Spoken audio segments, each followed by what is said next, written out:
ಅಂತ ಏನಾದ್ರು? ನನ್ನ ಹಾರ್ಟ್ ಅಲ್ಲಿ ಇದೆ ಅಂತ ಹೇಳಿದ್ನಲ್ಲ. ಅದಕ್ಕೆ why should I give my heart until and unless I am not in love? That's a secret of, what's the secret of your new look, the young look?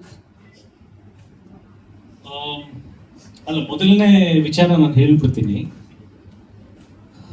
Heroine name Brinda Acharya and Krishna Ajay Rao. ಈ ಹಿಂದೆ ಎಂದೆಂದಿಗೂ ಸಿನಿಮಾದಲ್ಲಿ first ನಂದು ಮತ್ತೆ ರಾಧಿಕಾ ಪಂಡಿತ್ ಅವರ ಹೆಸರು add ಆಗಿದೆ ಎಂದೆಂದಿಗೂನಲ್ಲಿ.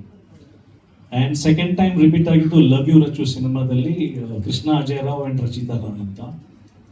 ಈ ಸಿನಿಮಾದಲ್ಲಿ ಪರ್ಟಿಕ್ಯುಲರ್ಲಿ ನಾನೇ ಹೇಳಿದ್ದು ಬೃಂದಾ ಅವ್ರ ಹೆಸರನ್ನು ಹಾಕಿ ಆ್ಯಂಡ್ ಬೃಂದಾ ಅವ್ರ ಹೆಸರು ಫಸ್ಟಿಗೆ ಬರಲಿ ಅಂತ.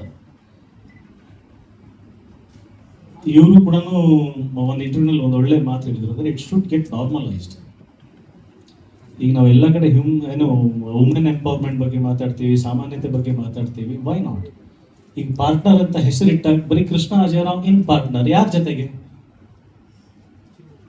ಸೊ ಪಾರ್ಟ್ನರ್ ಅನ್ನೋ ಸಿನಿಮಾ ಆಗಿರೋದು not only by hero and heroine together they play partners.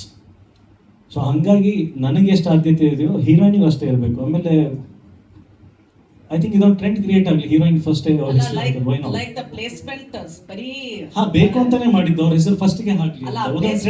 ಅವ್ರ ಕ್ಯಾರೆಕ್ಟರ್ ಅಷ್ಟೇ ಸ್ಟ್ರಾಂಗ್ ಆಗಿರುತ್ತಾ? 100%.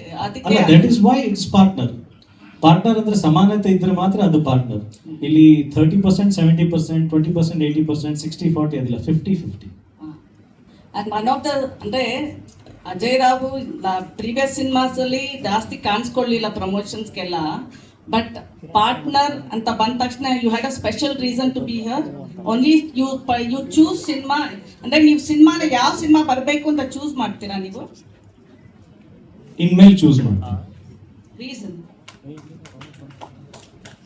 ನಾನು ಒಬ್ಬ ಸೇಲ್ಸ್ ಮ್ಯಾನ್, ಒಬ್ಬ ವೇದಿಕೆ ಮೇಲೆ ನಿಂತ್ಕೊಂಡು ಅಥವಾ ಪ್ರೆಸ್ ಮೀಟ್ ಅಲ್ಲಿ ಒಂದು ಸಿನಿಮಾನ ಪ್ರಮೋಟ್ ಮಾಡಕ್ ಬಂದಿದ್ದೀನಿ ಅಂದ್ರೆ is as good as a sales man.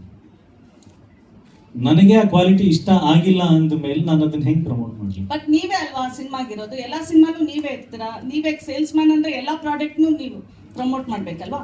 ಸರಿ ಮೇಡಮ್, ಮ್ಯಾನುಫ್ಯಾಕ್ಚರರ್ ಫಸ್ಟ್ ಇದು ಗೋಲ್ಡ್ ಅಂತ ಕೊಡ್ತಾರೆ, ನಾನು ಗೋಲ್ಡ್ ಹೌದಾ ಒಂದ್ಸಲ ಹಾಕೊಂಡು ನೋಡ್ತೀನಿ ಅಂತ ಅಂದ್ಮೇಲೆ ಅದು ಗೋಲ್ಡ್ ಆಗ್ಬಿಟ್ರೆ ನಾನು ಹೆಂಗ್ ಮಾರ್ಕೆಟಿಂಗ್ ಮಾಡಲಿ? ನೀವು ತಗೊಂಡ್ಬೇಕಾದ್ರೆ ಗೋಲ್ಡ್ ಅಂತ ನೀವು ಥಿಂಕ್ ಮಾಡಿ ತಗೋತೀರಾ? ಹೌದು, ನನಗೂ ಹಂಗೆ ಹೇಳಿರ್ತಾರೆ ಇದು ಗೋಲ್ಡ್. ಈಗ ನಾನು ಅವ್ರಿಗೆ ಗೊತ್ತಿರುತ್ತೆ ಬೆಸ್ಟ್ ಸೇಲ್ಸ್ ಮ್ಯಾನ್, ಈ ಗೋಲ್ಡ್ ಇವನ್ ಹಾಕೊಂಡು, ಈ ಪೆಂಡೆಂಟ್ ಇವನ್ ಹಾಕೊಂಡ್ರೆ ಸೇಲ್ ಆಗುತ್ತೆ. ಬೇರೆ ಬೇರೆ ಆರ್ನಮೆಂಟ್ ಹಾಕೊಳ್ಳೋಕೆ ಬೇರೆ ಬೇರೆ ಅಂದ್ರೆ ಅದಕ್ಕೆ ಆದಂತ ಹೀರೋಗಳು ಇದ್ದಾರೆ ಸೂಟ್ ಆಗುತ್ತೆ. ಎಲ್ರಿಗೂ ಒಂದೊಂದು ಆರ್ನಮೆಂಟ್ ಸೂಟ್ ಆಗುತ್ತೆ. ಕೆಲವೊಬ್ರಿಗೆ ಸುತ್ತಿಗೆ ಸೂಟ್ ಆಗ್ಬೋದು, ಕೆಲವೊಬ್ರಿಗೆ ಮಚ್ಚ ಸೂಟ್ ಆಗ್ಬೋದು, ಕೆಲವೊಬ್ರಿಗೆ ಹಾರ ಸೂಟ್ ಆಗ್ಬೋದು, ಕೆಲವೊಬ್ರಿಗೆ ಕಿರೀಟ ಸೂಟ್ ಆಗ್ಬೋದು. ಒಬ್ಬೊಬ್ಬರಿಗೆ ಎವ್ರಿಥಿಂಗ್ ಇಸ್ ಫೇರ್. ಸಿನಿಮಾದಿಗೆ ಎಲ್ಲ ಕ್ಯಾಟಗರೀಸು ಬೇಕು. ಎಲ್ಲ ತರದ ಸೇಲ್ಸ್ ಮ್ಯಾನ್ ನಮ್ಮಲ್ಲಿದ್ದಾರೆ. ಈ ಪ್ರೀತಿ ಅಂತ ಬಂದಾಗ ನಾನು ಒಂದು ಬೆಸ್ಟ್ ಸೇಲ್ಸ್ ಮ್ಯಾನ್. ಸ್ಟಾರ್ಟಿಂಗ್ ಅಲ್ಲಿ ಸರ್ ಇದು ಗೋಲ್ಡ್ ಇದು ಅಂತ ನನಗೆ ಹೇಳ್ತಾರೆ, ನಾನು ಹೌದಾ ಅಂತ ನಂಬಿಟ್ಟಿರ್ತೀನಿ.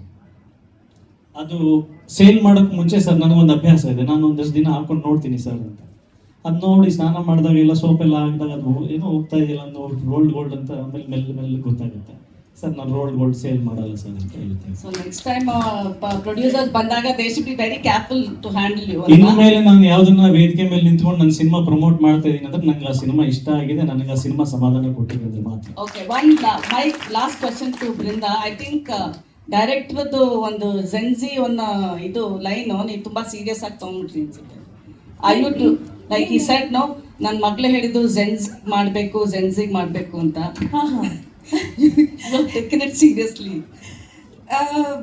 ಫಾರ್ ಶೋರ್, ಅಫ್ಕೋರ್ಸ್ ಕತೆ ಶಿವ್ ತೇಜಸ್ ಸರಿಂದೇನೆ, ಅವರು ಮಗಳಿಂದ ಇನ್ಸ್ಪಿರೇಷನ್ ತಗೊಂಡು ಕಥೆನ ಬರೆದ್ರು. ಬಟ್ ನಾವು ಈ ಸಿನಿಮಾನಾಗ ಎಲ್ಲ ಏಜ್ ಗ್ರೂಪಿಗೋಸ್ಕರ ಮಾಡಿರೋದು ಮ್ಯಾಮ್. ಅಫ್ಕೋರ್ಸ್ ಅಮೋರಾ ಮೇ ಫೀಲ್ ಲೈಕ್ ಜೆನ್ಸಿಗೋಸ್ಕರ ತುಂಬಾ ಅವ್ರನ್ನ ಅಟ್ರಾಕ್ಟ್ ಮಾಡೋದಕ್ಕೋಸ್ಕರ ಮಾಡಿದೀವಿ ಅಂತ ಅನಿಸ್ತಾ ಇರ್ಬೋದು. But as a whole cinema ಅಂತ ತಗೊಂಡ್ರೆ ಅಪ್ಪ ಅಮ್ಮ ಅಜ್ಜ ಅಜ್ಜಿ ತಂಗಿ ಅಣ್ಣ ಮಕ್ಕಳು ಎಲ್ಲರ ಜೊತೆಗೆ ಕೂತು ನೋಡುವಂತ ಸಿನಿಮಾ ಇದು. ವಿಜಯ್ ಸರ್,